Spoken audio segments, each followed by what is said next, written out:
اجعلتم سقایۃ الحاج وعمارۃ المسجد الحرام کمن آمن باللہ والیوم الآخر وجاہد فی سبیل اللہ لا یستوون عند اللہ واللہ لا یہدی القوم الظالمین۔ کیا تم نے حاجیوں کو پانی پلانا اور مسجد محترم یعنی خانہ کعبہ کو آباد کرنا اس شخص کے اعمال جیسا خیال کیا ہے جو اللہ اور روز آخرت پر ایمان رکھتا ہے اور اللہ کی راہ میں جہاد کرتا ہے؟ یہ لوگ اللہ کے نزدیک برابر نہیں ہیں اور اللہ ظالم لوگوں کو ہدایت نہیں دیا کرتا۔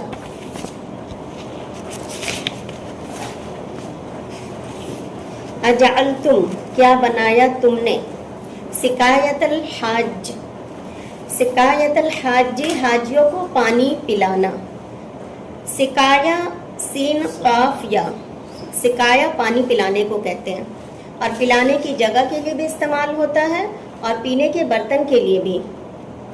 اجعلتم سقایۃ الحاج کیا بنا لیا تم نے حاجیوں کو پانی پلانا، وعمارۃ المسجد الحرام اور مسجد حرام کو آباد رکھنے کو، کمن آمنا اس شخص کی طرح، یعنی یہ کام تم نے اس شخص کی طرح سمجھا، آمنا جو ایمان لایا، باللہ اللہ پر، والیوم الآخر اور یوم آخرت پر، وجاہد فی سبیل اللہ اور اس نے جہاد کیا اللہ کے راستے میں۔ کیا فرما رہے ہیں اللہ تعالیٰ کہ کیا تم نے حاجیوں کو پانی پلانے اور مسجد حرام کو آباد رکھنے کو برابر کر دیا ہے اس شخص کے اعمال کے جو ایمان لایا اللہ پر اور یوم آخرت پر اور اس نے جہاد کیا اللہ کی راہ میں؟ اس آیت کا دراصل ایک شان نزول ہے، اور وہ شان نزول یہ ہے کہ مفسرین کہتے ہیں شان نزول کے بارے میں کہ مشرکین مکہ اس بات پر بہت غرور اور فخر کیا کرتے تھے کہ ہم بیت اللہ کے مجاور ہیں اور مسجد حرام کے متولی اور اس عمارت کی حفاظت اور ترقی کے ہم ذمہ دار ہیں۔ آپ سب کو یاد ہوگا کہ حضرت عباس رضی اللہ عنہ، اصل میں یہ بات کہہ رہے ہیں حضرت عبداللہ ابن عباس رضی اللہ عنہ، وہ کہتے ہیں کہ میرے والد حضرت عباس رضی اللہ عنہ جب جنگ بدر میں قیدی بن کر آئے تھے، تو مشرکین کی طرف سے آئے تھے نا لڑنے کے لیے، واللہ عالم، ہاں اللہ کے رسول صلی اللہ علیہ وسلم کے چچا تھے، تو جب یہاں آئے تو مسلمان اس طرح کہتے تھے، مطلب مشرکین کے بارے میں جب مسلمان کہتے تو ایک دن حضرت عباس رضی اللہ عنہ کہتے ہیں کہ اس وقت حضرت عباس رضی اللہ عنہ نے ایمان قبول نہیں کیا تھا، ٹھیک ہے، وہ جنگ بدر میں گرفتار ہوئے تھے، تو جب ان کو شرک سے آر دلائی گئی تو انہوں نے جواب دیا کہ تم لوگ صرف ہماری برائیاں دیکھتے ہو، یعنی ہماری برائیاں بیان کرتے ہو اور ہماری بھلائیوں کا ذکر نہیں کرتے ہو، کیا تمہیں معلوم نہیں کہ ہم لوگ بیت اللہ اور مسجد حرام کو آباد رکھنے، اس کا انتظام کرنے اور حجاج اکرام کو پانی پلانے جیسی خدمات کے بھی متولی ہیں؟ اس پر قرآن میں آیت نمبر 17 سے لے کے 19 تک آیت نازل کی اللہ تعالیٰ نے، یعنی اس بات کو وضاحت سے ارشاد فرما دیا گیا کہ کیا حاجیوں کو پانی پلانا، مسجد حرام کا انتظام کرنا اور دوسری خدمات سر انجام دینا ایمان باللہ، ایمان بالآخرہ اور جہاد فی سبیل اللہ کے برابر ہو سکتی ہے؟ ہرگز نہیں۔ اللہ کے نزدیک ایسے ایمان لانے والوں اور مجاہدین کا بہت بڑا رتبہ اور مقام ہے اور ان کے لیے جنت کی راحتیں، اللہ تعالیٰ کی رضا اور جنت کی دائمی نعمتیں ان کی منتظر ہیں جس میں وہ ہمیشہ رہیں گے۔ ایسے نجات پانے والے اور کفر و شرک میں مبتلا رہ کر اللہ کے گھر کی نگہبانی کا دعویٰ کرنے والے برابر کیسے ہو سکتے ہیں؟ لا یستوون عند اللہ، یہ برابر نہیں ہو سکتے اللہ کے نزدیک، واللہ لا یہدی قوم الظالمین، اور اللہ ایسے ظالموں کو ہدایت نہیں دیتا۔ تو یہاں فیصلہ کر دیا گیا کہ اصل چیز ظاہری اور نمائشی کام نہیں، اصل چیز تو اللہ کے راستے میں جد و جہد ہے۔ قریش حاجیوں کو پانی پلایا کرتے اور پلین پانی نہیں پلایا کرتے تھے، بلکہ اس میں کشمش اور کھجورے ڈال کر پانی پلایا کرتے تھے، اور خصوصاً حضرت عباس کے بارے میں آتا ہے کہ حضرت عباس دور جاہلیت میں بھی اور اسلام لانے کے بعد بھی اس کام کو سر انجام دیتے رہے۔ اس لیے آپ دیکھیے گا کہ جب آپ خانہ کعبہ کے پاس جو ایکسٹینشن سے پہلے جو زمزم کے پاس ایک بڑا سا کمرہ تھا جس کا نام ہی کیا تھا، سقایت العباس. تو عباس اس جگہ پر حاجیوں کو پانی پلایا کرتے تھے. یہ تو بھائی عباس ہے میم، جن کو رسول اللہ صلی اللہ علیہ وسلم کے چچا، وہ جو بولتے ہیں کہ میرے گھر میں کچھ نہیں ہے دینے کے لیے، اسی وقت ایمان لائے تھے نا، اسی بات.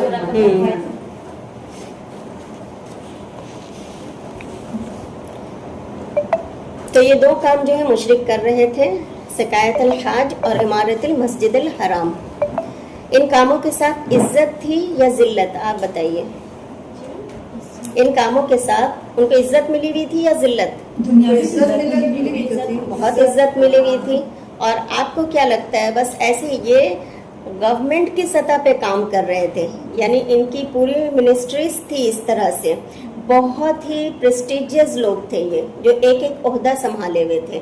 تو اس آیت سے سبق کیا ملا کہ دین کی عزت کے ساتھ اگر ہمیں عزت ملتی ہے تو الحمدللہ، اور دین کی بے عزتی کے ساتھ اگر مجھے بے عزتی ملتی ہے تو بھی الحمدللہ.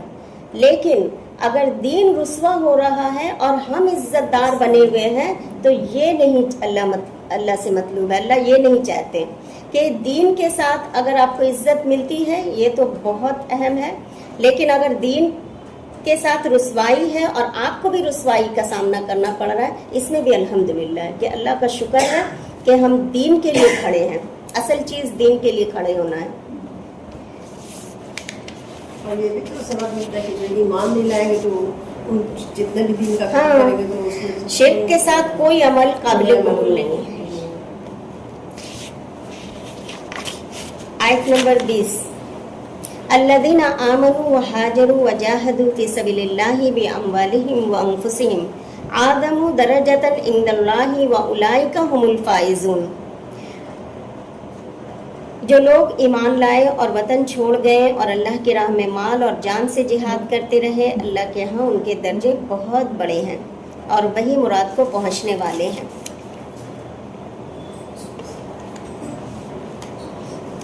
تو ان ساری آیتوں سے کیا بات پتہ چلتی ہے کہ اللہ کے راستے میں ہجرت اور جہاد تمام کاموں سے افضل کام ہے. حضرت ابو ہریرہ رضی اللہ عنہ کہتے ہیں کہ ایک آدمی رسول اللہ صلی اللہ علیہ وسلم کے پاس آیا اور کہنے لگا کہ آپ صلی اللہ علیہ وسلم مجھے ایسا عمل بتائیے جو جہاد کے برابر ہو. آپ صلی اللہ علیہ وسلم نے فرمایا میں ایسا کوئی عمل نہیں پاتا. بخاری شریف کی حدیث ہے. حضرت ابو سعید خدری رضی اللہ عنہ کہتے ہیں کہ آپ صلی اللہ علیہ وسلم سے سوال کیا گیا، اے اللہ کے رسول لوگوں میں سب سے افضل کون ہے؟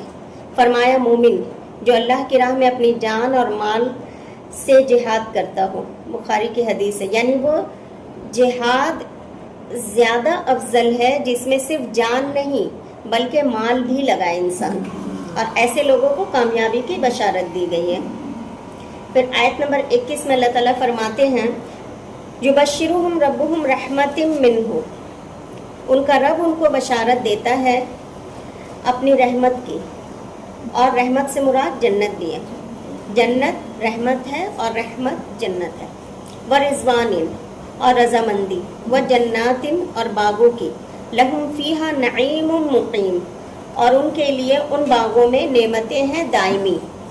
نعیم کہتے ہیں مادی نعمتوں کو، مقیم قائم ہے یعنی دائمی ہے، کبھی ختم نہیں ہوگی.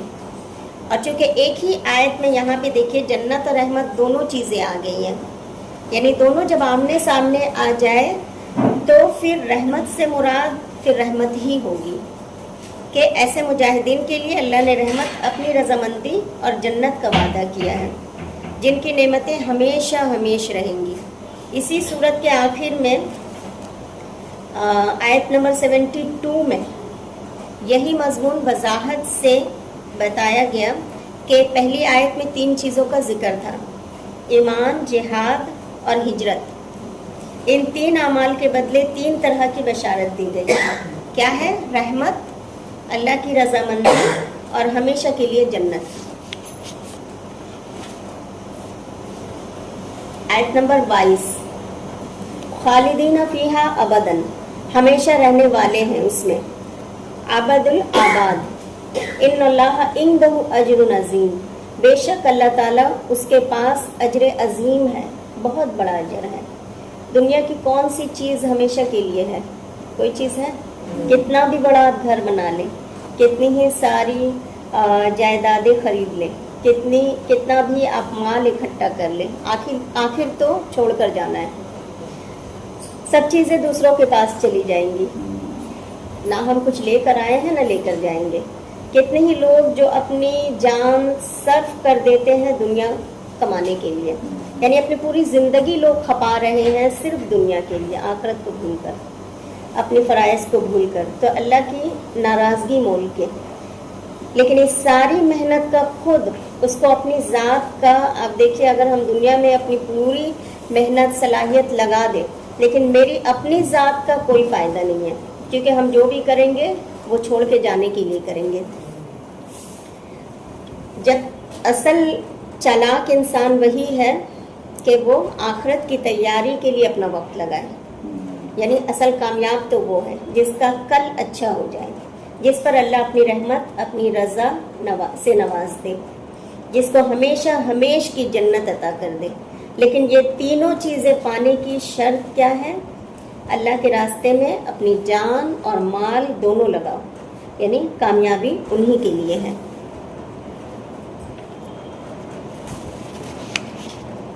آیت نمبر 23. یا ایھا الذین آمنوا لا تتخذوا آباءکم واخوانکم اولیاء ان استحبوا الکفر علی الایمان ومن یتولہم منکم فاولئک هم الظالمون. اے اہل ایمان, اگر تمہارے ماں باپ اور بہن بھائی ایمان کے مقابل کفر کو پسند کریں تو ان سے دوستی نہ رکھو, اور جو ان سے دوستی رکھیں گے وہ ظالم ہیں. اچھا اذان ہو جائے.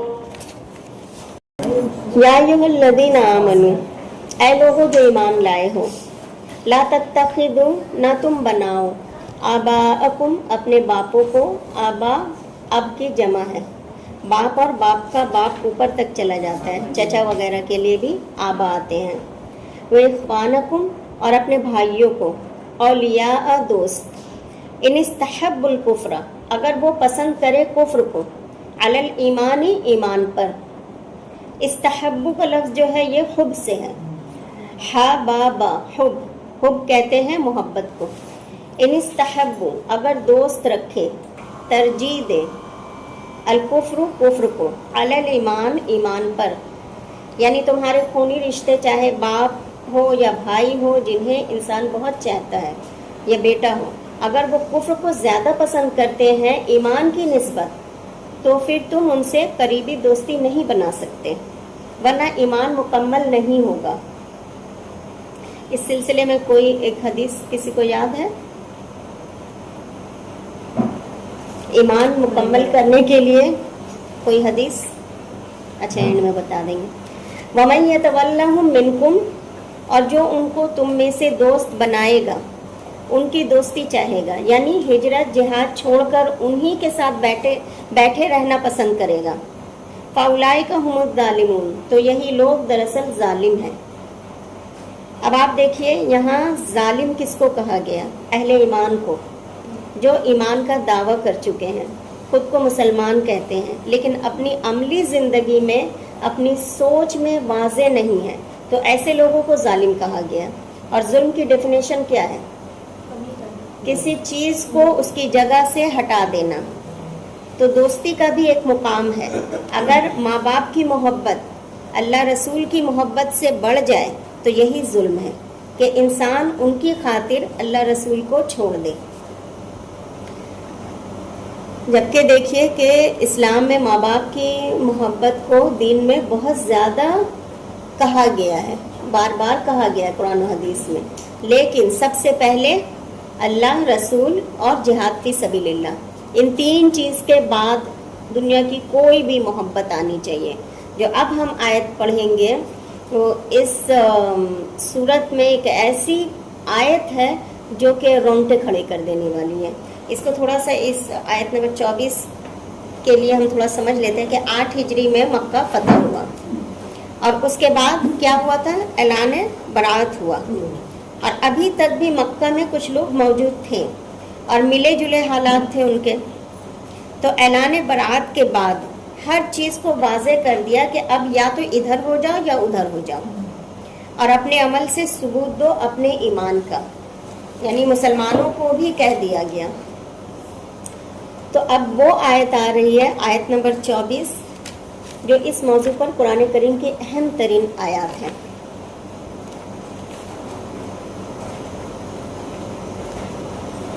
قل إن كان آباؤكم وأبناؤكم وإخوانكم وأزواجكم وعشيرتكم وأموال اقترفتموها وتجارة تخشون كسادها ومساكن ترضونها أحب إليكم من الله ورسوله وجهاد في سبيله فتربصوا حتى يأتي الله بأمره والله لا يهدي القوم الفاسقين. کہہ دو کہ اگر تمہارے باپ اور تمہارے بیٹے اور بھائی اور عورتیں اور خاندان کے آدمی اور مال جو تم کماتے ہو اور تجارت جس کے بند ہونے سے ڈرتے ہو اور مکانات جن کو تم بہت پسند کرتے ہو اللہ اور اس کے رسول اور اللہ کی راہ میں جہاد کرنے سے تمہیں زیادہ عزیز ہو تو ٹھہرے رہو یہاں تک کہ اللہ اپنا حکم یعنی عذاب بھیجے، اور اللہ نافرمان لوگوں کو ہدایت نہیں دیا کرتا. قل کہہ دیجئے ان کان آباؤکم، اگر ہیں تمہارے آبا اجداد یعنی باپ دادا، و ابناؤکم اور تمہارے بیٹے، و اخوانکم اور تمہارے بھائی، و ازواجکم اور تمہاری بیویاں اور بیویوں کے لیے شوہر، و عشیرتکم اور تمہارے کنبے قبیلے، و اموال اقترفتموہا اور وہ مال جو تم نے کمائے ہیں، و تجارت تخشون کسادہا اور وہ تجارت جس کے مندہ پڑ جانے کا تم کو خوف ہے، ومساکن اور وہ گھر، ترضونہا جن کو تم بہت پسند کرتے ہو، احب الیکم اگر یہ سب چیزیں تمہیں زیادہ پسند ہے، من اللہ و رسولہ اللہ اور اس کے رسول سے، وجہاد فی سبیلہ اور اس کے رستے میں جہاد سے، فتربصوا تو تم انتظار کرو، حتی یأتی اللہ بامرہ یہاں تک کہ لے آئے اللہ اپنے فیصلے کو، واللہ لا یہدی القوم الفاسقین اور اللہ فاسق قوم کو ہدایت نہیں دیا کرتا. اب اس میں جتنی بھی محبتوں کا ذکر آیا ہے آپ دیکھیے وہ ساری انسان کے لیے ضروری ہے، یہ فطری محبتیں ہیں. اسلام ہمیں ان چیزوں سے محبت کرنے سے منع نہیں کر رہا ہے، جیسے آبا اجداد کی محبت ہر ایک کے اندر ہوتی ہے، اور کبھی دین میں یہ نہیں کہا گیا کہ تم اپنے ماں باپ سے محبت کرنا چھوڑ دو، بلکہ اس کے برعکس کہا گیا. کیا کہا گیا؟ وبالوالدین احسانا. لیکن اللہ چاہتے کیا ہیں؟ اس کی بہت اچھی سمجھ ہمیں سورہ بقرہ کی اس آیت سے آتی ہے جس میں کیا فرمایا گیا کہ اللہ کو یاد کرو، کم سے کم اتنا تو یاد کرو جتنا کہ تم اپنے آبا و اجداد کو یاد کرتے ہو، یا پھر اس سے زیادہ، اور اشد ذکرن یا پھر اس سے زیادہ یاد کرو. یعنی اپنے ماں باپ کی محبت تو ہوگی لیکن اللہ کی محبت اس سے بڑھ کر ہوگی. اب یہاں 8 محبتوں کا ذکر ہے. سب سے پہلے باپ دادا، باپ دادا پردادا یہ کہاں چلے جاتے ہیں؟ اس کو کیا کہتے ہیں؟ اصول. پھر بیٹے یعنی فروع، پھر حواشی. حواشی کون ہوتے ہیں؟ ہاں جو آس پاس جتنے بھائی بہن، پھر زوجین وغیرہ.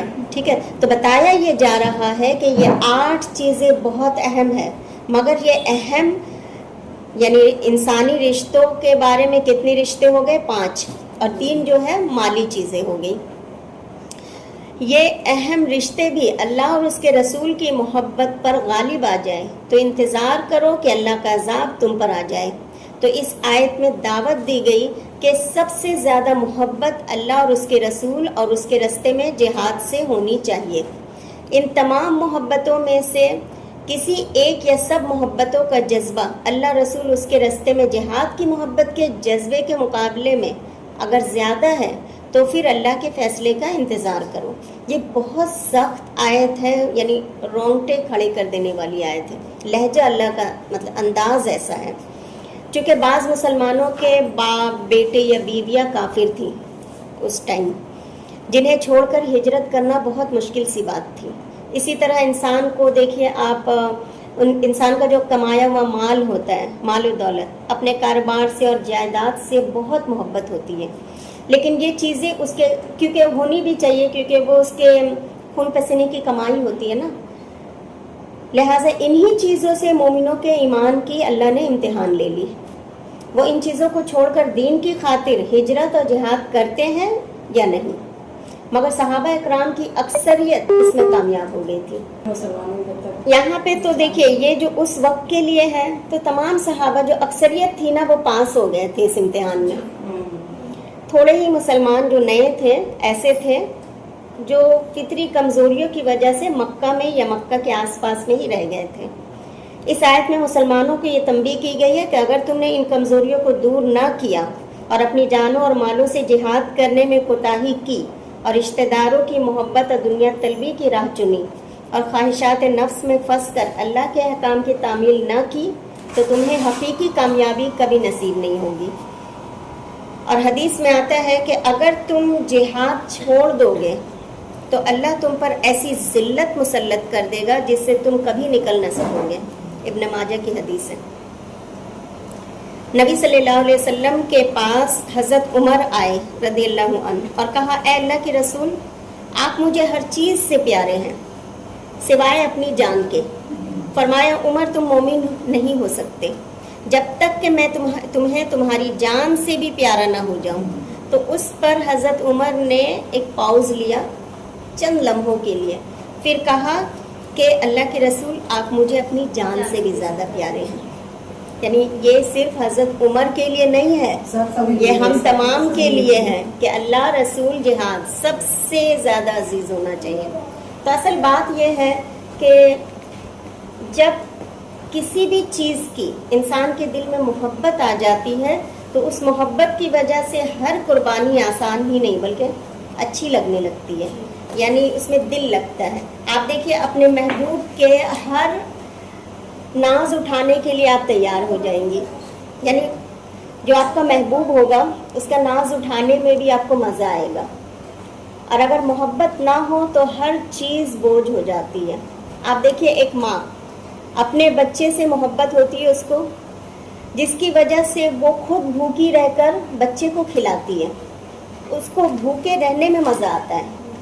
اپنی نیند کتنی پیاری ہوتی ہے، لیکن بچے کی محبت میں اپنی نیند انسان قربان کر دیتا ہے۔ وہی لڑکیاں آپ دیکھیں جو ینگ لڑکیاں ہوتی ہیں گھر میں، اس کو اٹھا اٹھا کے آپ تھک جائیں گی، 10 بج جائے گا پھر بھی وہ نہیں اٹھیں گی، لیکن اپنے بچے کی خاطر بغیر کہے اٹھ جائیں گی جب وہ اس اسٹیج میں پہنچیں گی۔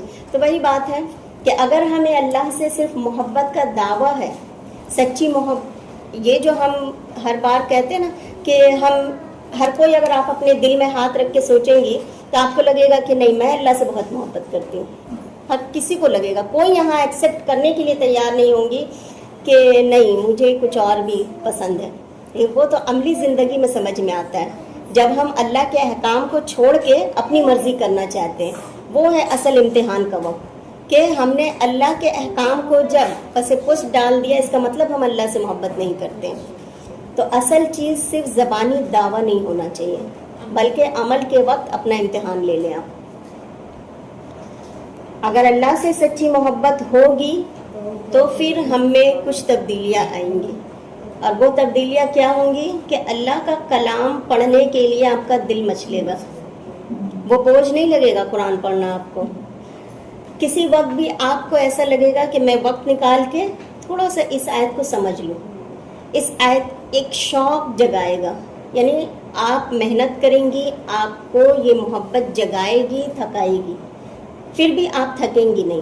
نماز ایسے انسان کی نماز جو ہے اس کی آنکھوں کی ٹھنڈک بن جاتی ہے، یعنی ایک نماز کے بعد دوسری نماز کی چاہت ہو جائے گی دل میں۔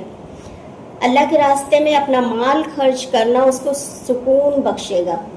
یہ ہے اللہ کی محبت کی نشانیاں۔ آخر میں کیا فرمایا گیا؟ واللہ لا یہدی القوم الفاسقین۔ یہ بہت سخت الفاظ ہیں اس اعتبار سے کہ یہ بات فاسقوں کو نہیں سمجھ آئے گی۔